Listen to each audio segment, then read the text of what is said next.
Well, hey, last week we looked at the problem Israel faced when they were being chased by the Egyptians and were hemmed in on all sides. Scholars feel that there were very likely mountains on either side of them. There was a Red Sea in front of them, and there was an Egyptian army closing in quickly from behind.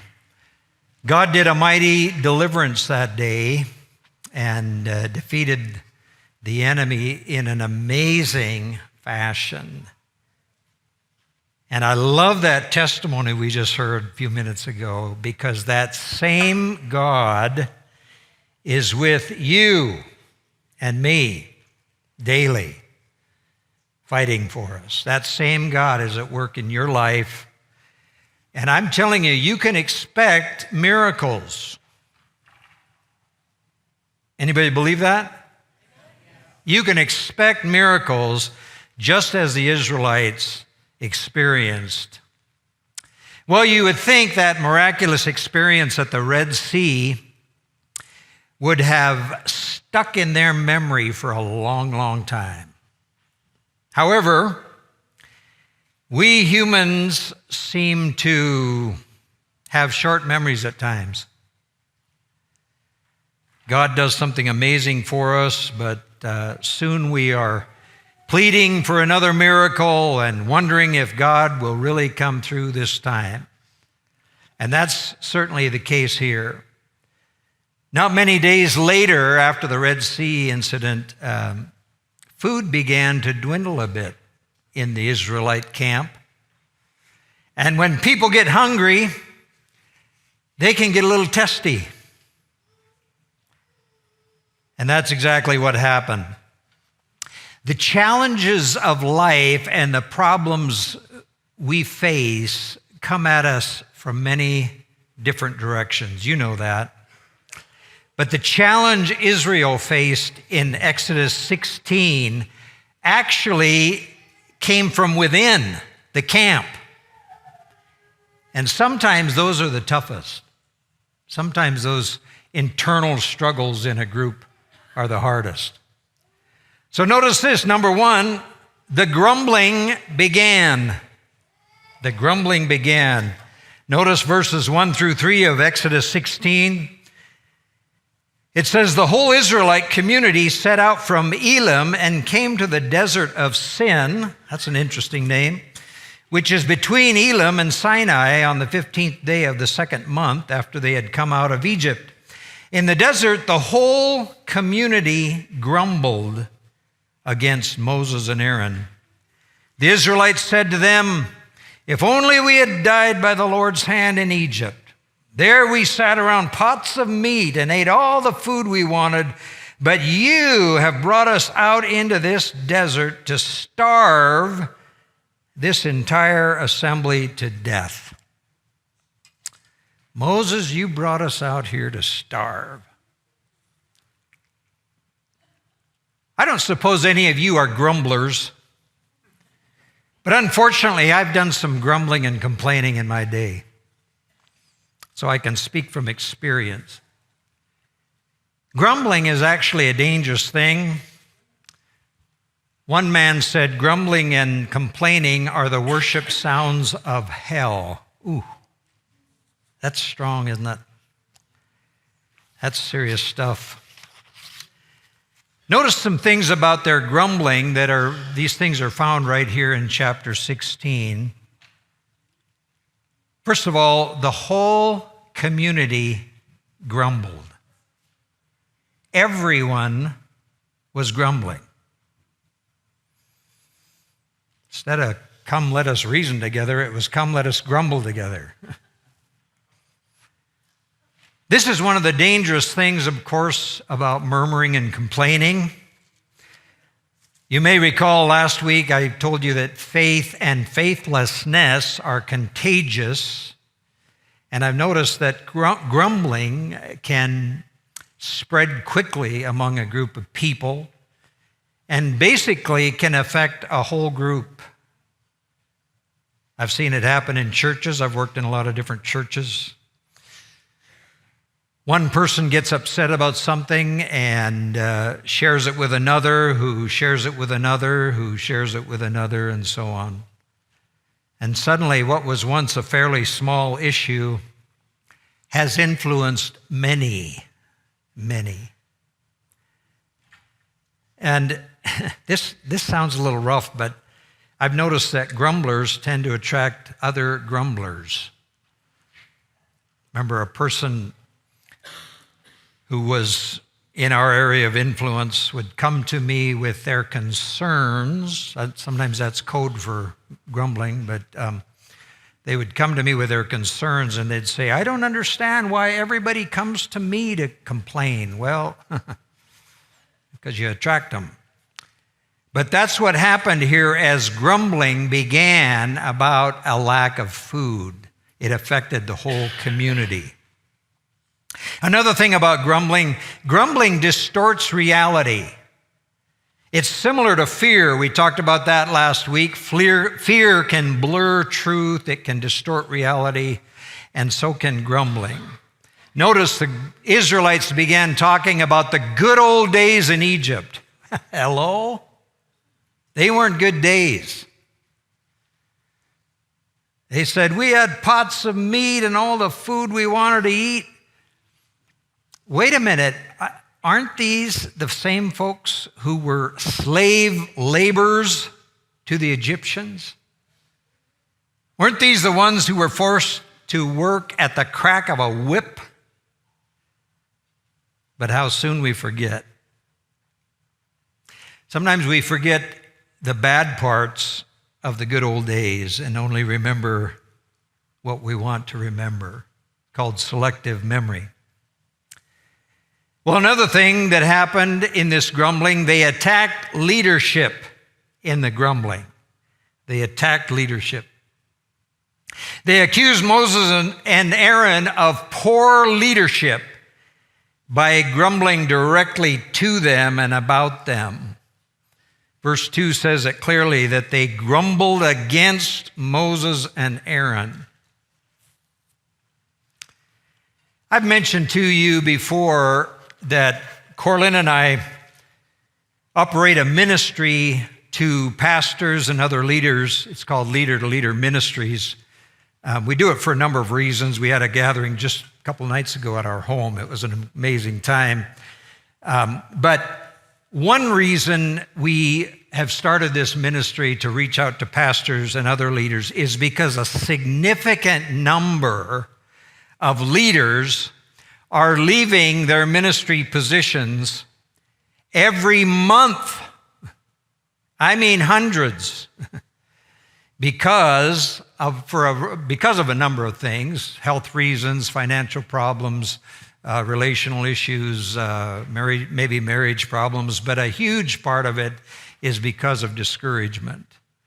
You see, leadership in the kingdom carries a weight in the spirit realm that at times can be very, very heavy. And it is a weight in the spirit realm that's almost impossible to describe unless you've experienced it. Now, please hear me. I'm not complaining about being a leader. I answered the call of God, and I'm so glad I did. Nobody put a gun to my head and said that you had to be a pastor. But I just encourage you, and here's the thing. I'm going to back up and say this. Corlin and I have been serving this church for a very short time. We're just finishing our third month today. So I haven't been around here long enough to know a whole lot yet, but what I know, I like. I mean, I just am learning to love you people, growing to just know names, and thank you for being patient with me when I ask your name for the fourth time. But I'm just enjoying this place. So I'm not putting this place down at all. But some churches, it's been hard on their leaders. Not talking about this one, I'm talking about some churches. But I just appreciate the leadership of this church. Mike and Donna are a gift. Brandy and Tim are gifts. Rose is such a special part of things. And And they're not paying me to say this. I hope. No, I'm serious. I sit around the table with them during staff meetings and leadership meetings, and sometimes I just look around that table and say, wow, thank you, Lord. What a gift to work in this place. But I just encourage you, be an encouragement to leaders, okay? Again, I'm not talking about us necessarily. I'm talking about the leadership of this church, because there is a weight that is a part of the call of God that sometimes can be hard to handle. One other thing about grumbling, and it's a really a serious thing. Grumbling is ultimately grumbling against God. That's exactly what it says in the latter part of verse 8. It says, you are not grumbling against us, but against the Lord. Whoa, that's strong. When we grumble and complain, we're doing it against God. And I have to say, Norm, when you grumble and complain, you're doing it against God. Lord, forgive me. So the grumbling had begun. Notice number 2, God's gracious and miraculous provision. And that's what I want us to spend the rest of our time talking about, God's gracious and miraculous provision. We're going to start reading at verse 11 of chapter 16. It says, the Lord said to Moses, I have heard the grumbling of the Israelites. Tell them, at twilight you will eat meat, and in the morning you will be filled with bread. Then you will know that I am the Lord your God. That evening, quail came and covered the camp, and in the morning there was a layer of dew around the camp. When the dew was gone, thin flakes like frost on the ground appeared on the desert floor. When the Israelites saw it, they said to each other, what is it? For they did not know what it was. Moses said to them, it is the bread the Lord has given you to eat. This is what the Lord has commanded. Each one is to gather as much as he needs. Take an omer for each person you have in your tent. The Israelites did as they were told. Some gathered much, some little. And when they measured it by the omer, he who gathered much did not have too much, and he who gathered little did not have too little. Each one gathered as much as he needed. God miraculously provided meat and bread. The meat was quail. Picture that. The ground was covered with quail, birds that flew in and covered the ground. They just went out and picked it up and prepared it. This does seem to be the only provision of quail at this point. Later in Numbers 11, there's another miraculous provision of quail, but at this time it seems that quail was provided one time.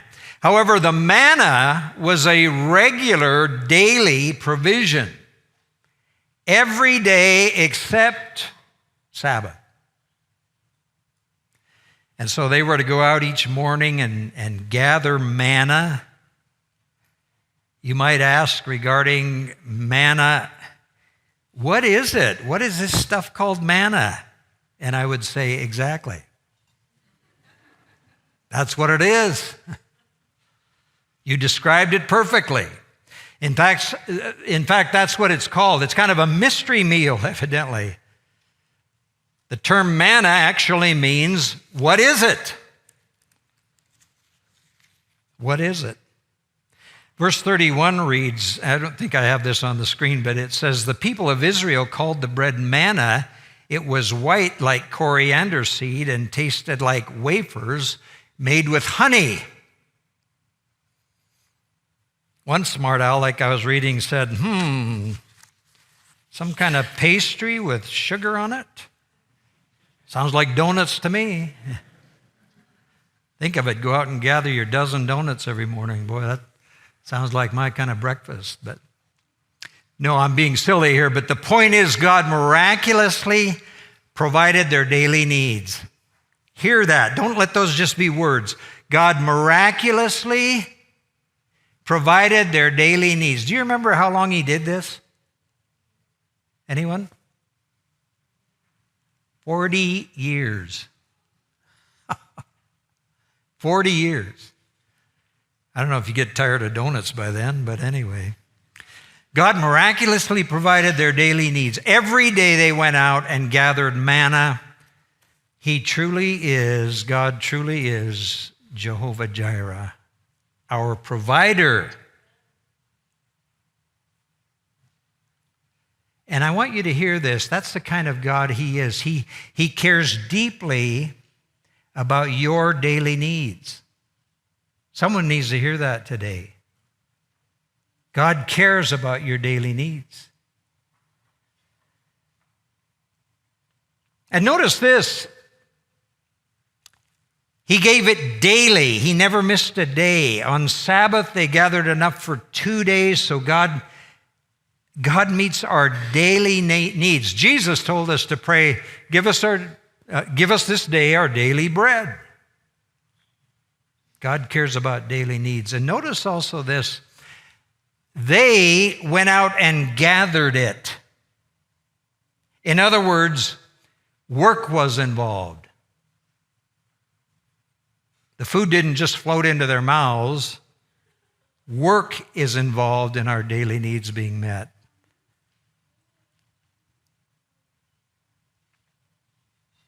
So how has God provided for you? Just want you to think about that. Somebody might say, well, I don't know, God's not providing. I'm the one that goes out and earns a living. Who gives you the strength to do that? Who gives you a strong mind and a strong body?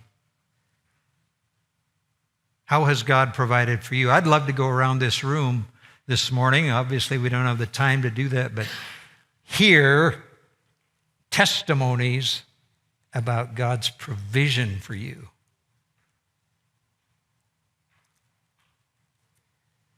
I've shared this with some of you. I remember Corlin and I had pastored a church for a number of years in Helena, and we got to a point, we pastored it for 22 years, but about the 20th year, we just began to feel so unsettled and restless and wondering, there's a change coming. But here's true confession time. Norm had worried about money all my life. Why, I don't know, because I always had plenty to eat, had a car to drive, had a home to live in, all those things, but Norm would worry about money. So one day I'm sitting in a room praying. Sometimes prayer is worry. I was sitting in a room because Corlin and I had talked and we'd said, I think it's time we resign this church and do something else. But I was 60 years old. Churches aren't beating down my door to come and have me pastor their church. We weren't in a place financially where we could retire. And so I was worried. And I'll never forget, folks, I had the closest thing to a vision I've ever had. Corlin has them often. I don't. I wish I did. But I was sitting in this room, and suddenly I saw a vision of the Lord walking away from me, but he turned, and with a twinkle in his eye, he said, just trust me. I'd been preaching that for years. But when you get a paycheck every 2 weeks, you can preach it pretty good. But now the Lord was asking me to live it. It was some time later that we resigned our church and began a walk of faith. I mean, I think we'd been living by faith a certain amount before that, but not like this. But I'll tell you what, folks, the Lord has just provided so beautifully. We've done a number of interim pastorates, and we'd go into church and we'd serve a church until they found a pastor. And I remember at first thinking, now what? And then the Lord would open up a door. We'd go to another church. We've gone to 6 or 7 churches. Last March, I think it was, Pastor Mike and I began talking about this opportunity, and God just provides. And like I say, we could go around this room and hear stories of God's provision. I want to share a couple more with you here in a moment, but what are some lessons? What are 2 basic lessons we learned from Exodus 16? First of all, grumbling is very destructive. I urge you, don't get caught up in a lifestyle of grumbling. I would go so far as saying, be careful who you spend time with. I've noticed that sometimes grumblers can tend to attract other grumblers and so on. But then secondly, God is an amazing provider. He truly is Jehovah Jireh.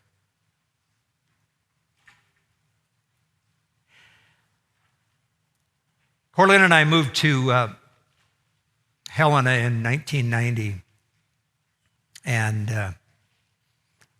I went on staff at First Assembly of God. I was an associate pastor. I did music and pastoral care. We moved into town. We rented a home for 6 months, just kind of figuring out the town, seeing where we wanted to live and so on. Finally found a house that we were going to buy. It was kind of a simple house, little split-level house, probably 1,000 of them like it in Helena, but it was in our price range. It was a provision of the Lord. We were very grateful for it. I remember it didn't have a backyard. The backyard was kind of half done, but there was a lot of work to be done. Well, you know how it is when you're a fairly young couple and you're putting every penny you got into a down payment on a house. Didn't have a lot of extra cash. So I remember thinking, I could use a wheelbarrow to do some of this yard work. But man, I can't really afford to run out and buy a wheelbarrow right now. So I said, Lord, I wish you'd provide me with a wheelbarrow. Now, folks, I didn't toil in prayer over this. I didn't fast and pray for a month. I just said, Lord, I could use a wheelbarrow. One day I was sitting in the church office and I got a little rap on the door. Went and answered it. There stood a man that I'd gotten to know in the church. Name's Eddie. Eddie was a quiet, shy little man, but we had become good friends. And he said, Pastor, I have something outside I'd like to share with you if you got a minute. I said, well, sure. We went outside, and you're already way ahead of me. Sticking out of his pickup box were 2 handles. He said, I've got this wheelbarrow, and I just have sensed like I'm supposed to give it to you. I said, Eddie, you're not going to believe this, or maybe you will, but I just prayed, Lord, I need a wheelbarrow. We laughed together. We unloaded this wheelbarrow, put it in my pickup, and I went home that afternoon saying, Corlin, look at this. God gave us a wheelbarrow. Now, it's interesting because it was it wasn't a real tiny wheelbarrow, and it wasn't one of the big ones. It's kind of an in-between deal, and I used it quite a bit for a while. Since then, I've bought other wheelbarrows and so on, but I can't get rid of this one. It's got his name on the bottom of it, and I used it here a couple of weeks ago. I've got it stashed in my yard, and every time I see it and see his name, I think, God, you're a provider. You're a provider. Well, you might think, boy, that's exciting, Norm. You got a wheelbarrow. As I said, we moved to Helena in 1990, and I went on staff as a staff member at First Assembly. First Assembly in Helena is a great church, strong history, strong leaders have come out of that church. But it's a very conservative church and very traditional, very traditional. So that was in 1990. In 91, Corlin and I attended our district council, which is our annual gathering of leaders for the Assemblies of God in Montana. We attended it, and a man named John Bueno spoke that district council. and he talked about church planting. In other words, where an established church sends out a group of people maybe to a different city or maybe across town and starts a new work. It's the mother-daughter concept of planting a church. Now, I have to tell you, number one, I enjoyed being an associate pastor. The buck stopped at somebody else's desk. Somebody came with a problem. I said, boy, you should go talk to the pastor about that. It was a nice, safe place. Secondly, church planting had no interest to me. Church planters, they never had 2 nickels to rub together. They had about 18 people attending their church, and it just looked like a rough life to me. But as I sat in that meeting with John Bueno talking about church planting, God planted something in my heart. I couldn't shake it. And I felt like the Lord said, that's what I want to do in Helena. I want you to plant a church. He said, it's going to be a different style. It'll be a different flavor, but Helena First Assembly is a great church, but this one will just have a different flavor to it. And that's my desire. I shared it with Corlin on the way home. She was thrilled. She said, I am not a lead pastor's wife. Let's not do that. But you know what? As we prayed into it and really sensed the leading of God, she agreed. She said, I think that's what we're supposed to do. Folks, I'll spare you a lot of detail because a lot of work went into planting a church. It wasn't on a whim. We spent a few years planning this thing, doing surveys, doing committee work. But we went through a pastoral change as well at First Assembly. During that season, a new pastor came in who was a very good friend of mine. He caught the vision for a second church. And in 1994, Neighborhood Assembly was planted across town with just a different flavor, but good relationship between the two churches. We met in a senior citizens facility. And that meant every Sunday morning you got up early, went, set up chairs, set up sound systems, set up nursery, set up classrooms, set everything up. Of course, we had a team doing this with me. After the morning service, then you'd take it all down, put it in a storage unit that we had built there at the Senior Citizen Center. We did that for about 6 months. Some churches do that for years. About 6 months into this church plant, a woman came to me and she said, Pastor, I believe God wants us to fast and pray for our own facility. I said, I agree. That's a good idea. So we set aside a week, encouraged the people to fast however the Lord would lead them.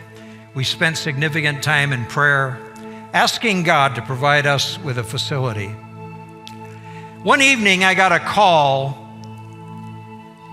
from a man who was connected to an independent church. This church had been around since the 1960s or so. They were located out on the west end of Helena. And the church was named the Little Church. Be careful what you name things, because that's what it had become. At one time, they ran 80, 90 people, had children's ministries and so on. But over the years, it had been in great decline. And when this man called me, they probably had 7, 8 people attending the church. He said to me, Pastor, we're thinking about disbanding our church. There just aren't enough people coming anymore to keep the doors open. We need to do something with our building. He said, I understand you folks just planted a church. Are you interested in it? I said, of course we are. He invited me to come up to the property. I believe it was the next day. It was a Saturday morning.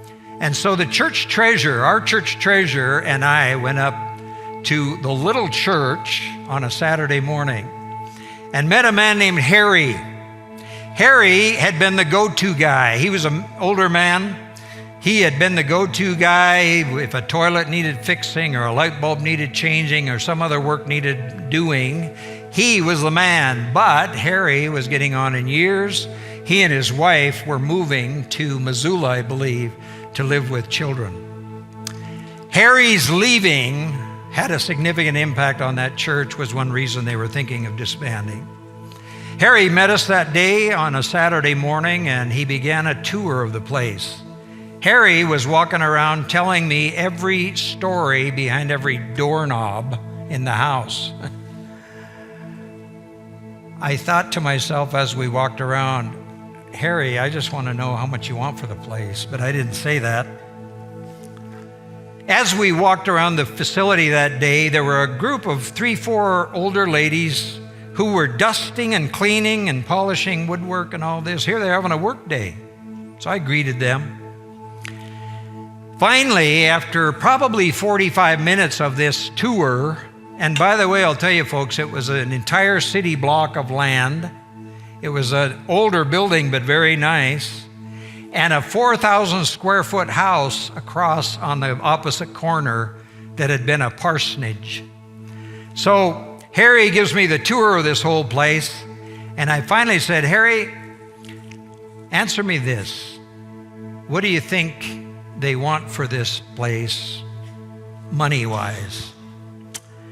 Harry hemmed and hawed, and finally he said, you know what? I can't say. He said, I don't know. I'm no longer in leadership here. I'll be moving soon. He said, I know what I'd do if it were my decision, but I can't say. He said, but I'll tell you, the board of the church is meeting downstairs right now. You can talk to them. Well, the board was this group of women who'd been cleaning. So I went downstairs. The treasurer and I went downstairs. They gave us coffee and cake. I said, tell me about the little church. Oh, they told me about the glory days of 80, 90 people, a lot of children running around and a lot of life.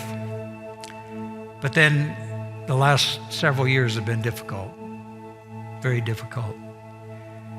And it had gotten to the point where they just needed to disband. And a very emotional time for them, as you can well imagine. They wanted to know then about neighborhood assembly, tell us about that. I told about the church planting process, and we were growing a lot at that time, and we were outgrowing this building we were in, and so we really needed some space. Finally, I said, I need to ask you the question. I said, what are you asking money-wise for this property? Well, everybody studied their shoes. Finally, one woman who seemed to be the spokesperson said, Pastor, we haven't decided that yet. But she said, after you leave, we're going to have a meeting and we're going to discuss it. And I'll call you later today. Said, okay, thanked them for the coffee and cake, and we headed out the door. As we drove down that hill that day, I had a sense in my heart like something big was about to happen.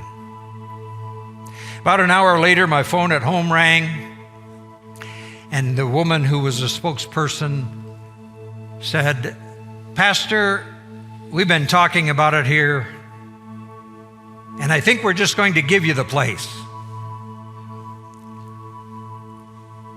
I stammered out something meaningful like, well, thanks. Folks, I was dumbstruck. I was speechless. You have to understand, we'd been putting aside every nickel to one day buy land, to one day build, probably way off in the future. And suddenly God just said, here.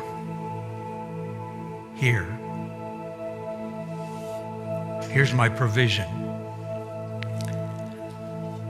I think it was 2 weeks later, we stood in an attorney's office, our leadership team, their leaders, and we signed a piece of paper. We signed documents that gave us the property, and they handed us the keys. took them about a month or so to wrap up things in that building, of course, have their final service and so on. I remember walking through that building after they'd had their final Sunday together. And I just amazed at the provision of God and His goodness to us. And I walked over to the pulpit, and there was the order of service for the last time they'd met together as a church. And the last song they sang together was an old chorus we used to sing. Freely, freely, you have received. Freely, freely, give. And that's what they'd done. They freely gave. It was interesting, too, just a side note. First Assembly took a real step of faith in planting a church. First Assembly in Helena probably ran, at the time, 500 or 600 people. But in planting the church, they sent out, I think, 75 people with us. That's 15% of your congregation, and that's 15% of your giving. I mean, we have to talk about giving when we run a church. And that meant tightening things up in every way at First Assembly. Remember the man from the wheelbarrow story? Right around that church planting time, he and his wife both passed away within about 6 months of one another. These were two precious people. They'd never had children, but he'd owned a small business, and they didn't appear to have a whole lot. But unbeknownst to anybody else, they had quite a nest egg. They left that nest egg, because they didn't have children. They left it to First Assembly. Half of it to go to missions. I love that. But the other half was to go to general fund to keep the church going through that church planting time. And folks, I'm telling you, this gift, I won't mention the amount, but it was big. It was big. There was another testimony of God's provision. God's provision.